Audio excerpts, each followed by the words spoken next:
আমার দেশ পত্রিকাকে হুমকি দিল, আপনি থাকবেন না, কিন্তু হয়তোবা আপনার পত্রিকা থাকবে। কে বলল এই কথা, কারা হুমকি দিল? আসুন আমরা তাদের মুখোশটা উন্মোচন করব অতি অল্প সময়ে। তবে সম্মানিত বন্ধুগণ, আমার মুসলিম ভাই ও বোন, আমরা সর্বপ্রথমে দেখব এই হুমকি কেন দিল এবং কাদের পক্ষ থেকে দিল। এদের মুখোশটা অবশ্যই উন্মোচন করতে হবে।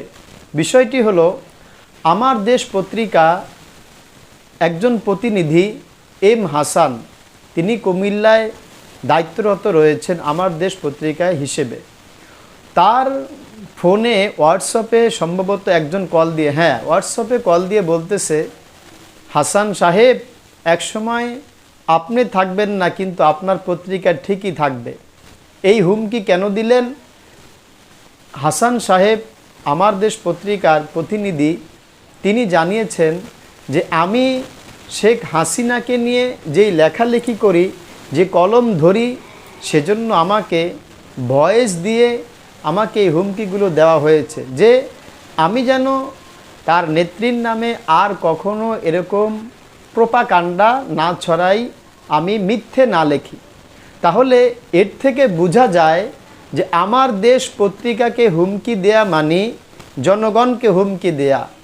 আমার দেশ পত্রিকাকে তাকে কোনো ভয় দেখানো মানে দেশকে ভয় দেখানো, দেশের জনগণকে হুমকির মুখে ফেলে দেওয়ার একটি ভয় দেখানো। তবে আমরা বলবো, ইতিহাস তোমরা দেখে নিতে পারো, মূসা আলাইহিস সালামকে ভয় দেখিয়েছিলেন ফেরাউন আজ দুনিয়াতে নেই, কিন্তু তার লাশটাকে বিকৃত করে আল্লাহ তাআলা চিহ্নিত করে দিয়েছেন।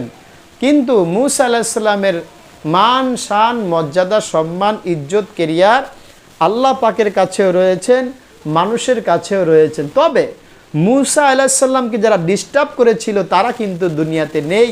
তবে তাদের ইতিহাস রয়েছে ঘৃণিত অবস্থায়, তাদের ইতিহাস রয়েছে একেবারে অজ্ঞত, ঘৃণিত অবস্থায়, নিকৃষ্ট অবস্থায়।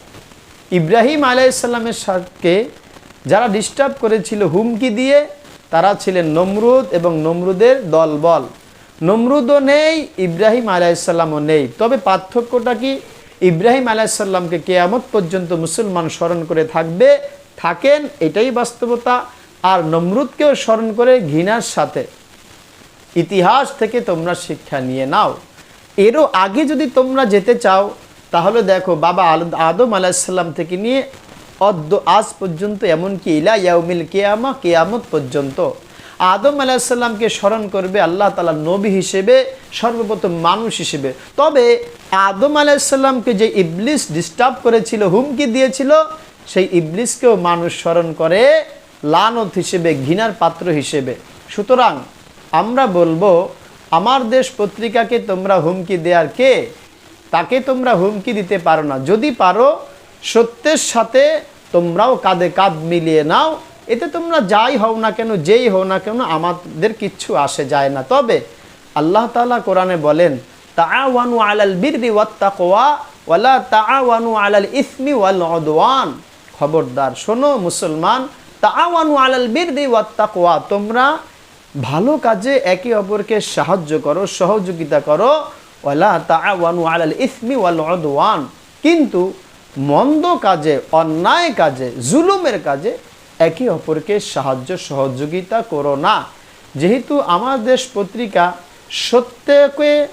সত্যকে তুলে ধরে, মিথ্যার ধাপকে, মিথ্যার পর্দাগুলোকে, মিথ্যার আড়ালগুলোকে তারা যথাসম্ভব এগুলোকে উন্মোচন করে সত্যকে ফুটিয়ে তোলে।